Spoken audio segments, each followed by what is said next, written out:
নমস্কার, আমি মৌসুমি। আজকে কিছু অ্যাকুপ্রেশার দেখাবো, যেটা আমাদের সারা শরীরে ব্লকেজটা খুলে যায়।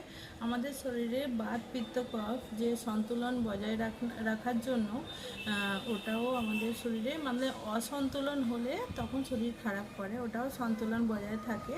আর হচ্ছে আমাদের নার্ভাস সিস্টেমকে ঠিক রাখে।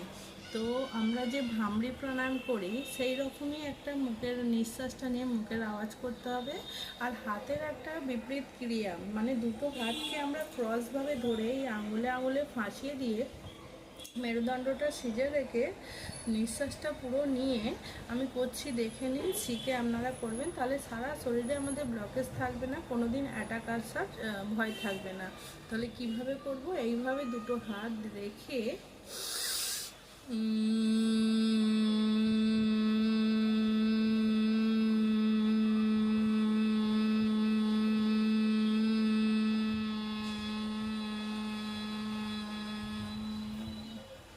আমরা কতবার করব?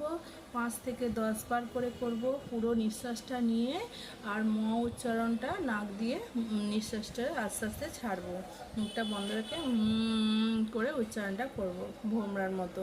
তাহলে কি হচ্ছে, আমাদের ভিতর থেকে একদম আস্তে আস্তে আস্তে আস্তে এই যে আমরা অ্যাকুপ্রেশারটা করছি, এর 8 দিনে আমাদের অ্যাকুপ্রেশার পয়েন্ট দাবানোর জন্য আমাদের সারা শরীরে ব্লকেজটা আস্তে আস্তে খুলে যাবে। নিয়মিত রূপে খালি পেটে সকাল সন্ধে করা দরকার। আর হচ্ছে কি, এটা নার্ভাস সিস্টেম ঠিক হওয়ার জন্য আরও শরীরটা ভালো থাকছে, আর আমাদের বাত পিত্ত কফটা সন্তুলন বজায় রাখছে শরীরে।